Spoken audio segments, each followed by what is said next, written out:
Selamat malam, Bu. Selamat malam, sayang. Kok lemes banget? Ya gitu, Bu. Masin mau nanya sesuatu sama Ibu. Boleh nggak, Bu? Iya, sayang. Emang Masin mau nanya apa? Ibu tahu nggak sih COVID itu apa? Kok sering banget Masin dengar belakangan ini? Ya sayang, Ibu tahu apa itu COVID. Nah, COVID itu adalah singkatan dari coronavirus disease. Virus corona itu apa, Bu? Virus corona atau COVID itu adalah keluarga besar virus yang menyebabkan infeksi saluran pernapasan atas ringan hingga sedang seperti penyakit flu. Begitu, sayang. Gejala orang yang terinfeksi COVID itu apa, Bu? Gejala orang yang terinfeksi COVID itu yang pertama flu ya, kemudian sakit kepala, terus batuk, sakit tenggorokan, demam, dan tidak enak badan. Apa saja ya, Bu, yang bisa kita lakukan biar kita terhindar dari virus corona itu? Yang pertama, kita harus sering-sering cuci tangan. Kemudian, hindari sentuh wajah, hidung, dan mulut saat tangan kita sedang kotor. Sebaiknya kita juga harus menghindari berinteraksi dengan orang yang dimungkinkan terkena virus COVID, seperti yang tadi Ibu jelaskan. Selanjutnya, hindari untuk menyentuh hewan unggas yang liar. Tutup hidung atau mulut ketika bersin, dan yang paling penting ketika kita beraktivitas di luar rumah, kita wajib menggunakan masker. Oh iya, kita juga harus terapkan physical distancing, kemudian mencuci tangan itu bisa dengan air sabun atau hand sanitizer. Tingkatkan daya tahan tubuh, dan perlu kita ingat bahwa kita harus menjaga kebersihan benda di sekeliling kita atau menjaga kebersihan lingkungan rumah. Oh, begitu ya, Bu. Baik, Bu. Siap, laksanakan. Bu, mau nanya lagi dong. ODP itu apa sih? Saya sering banget dengarnya. ODP itu adalah orang dalam pengawasan atau orang dalam pemantauan karena dimungkinkan adanya gejala terinfeksi COVID.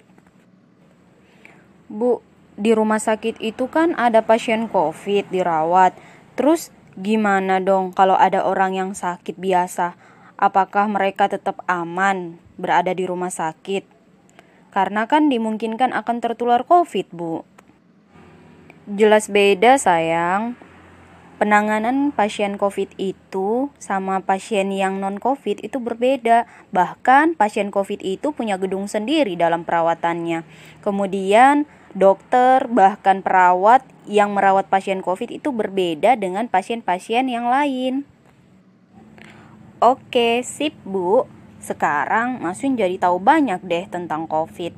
Makasih, Bu ya. Iya, sayang. Jadi, karena kamu sudah tahu apa itu COVID, kemudian hal-hal yang bisa menyebabkan terinfeksi COVID, maka mulai sekarang kita harus berhati-hati. Bisa kan, sayang?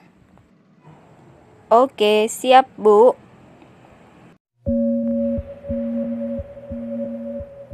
Bagaimana virus corona menyerang tubuh kita?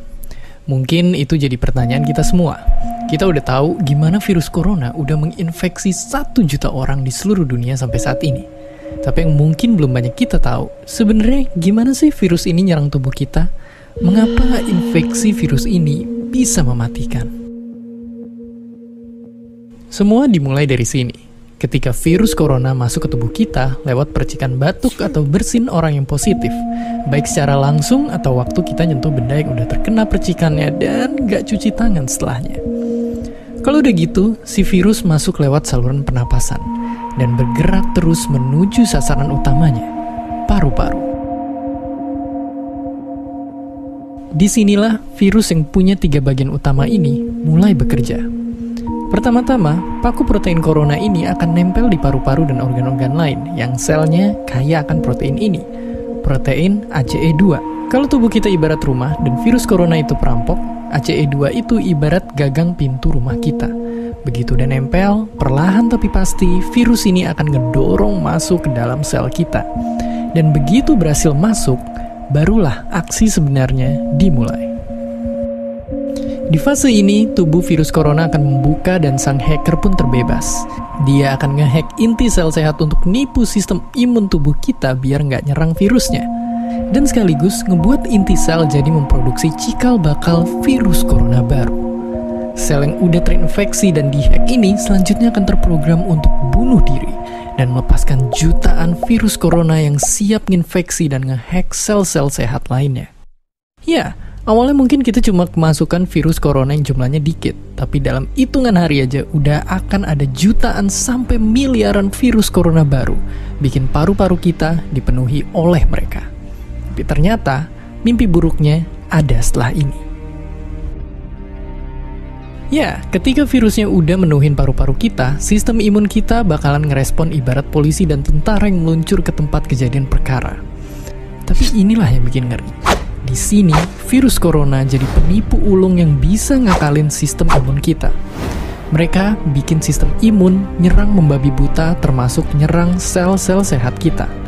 Mereka jadi nggak tahu mana kawan, mana lawan, dan perlahan-lahan jadi senjata makan tuan.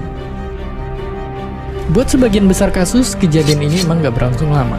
Karena kalau sistem imun kita kuat, mereka pun akan bisa menang dari segala taktik virus corona. Tapi terkadang tubuh kita sedang lemah, dan kalau udah gitu efeknya bisa parah. Kita bisa kena radang paru-paru akibat sel sehat di sini yang udah nggak bisa nahan bakteri pneumonia. Malahan buat kasus yang kritis, bakteri ini nggak berhenti di sana. Mereka bisa masuk ke aliran darah dan akhirnya nyerang seluruh tubuh. Kalau udah begini, bernapas saja bakalan susah banget dan hidup kita ada di tahapan yang sangat kritis.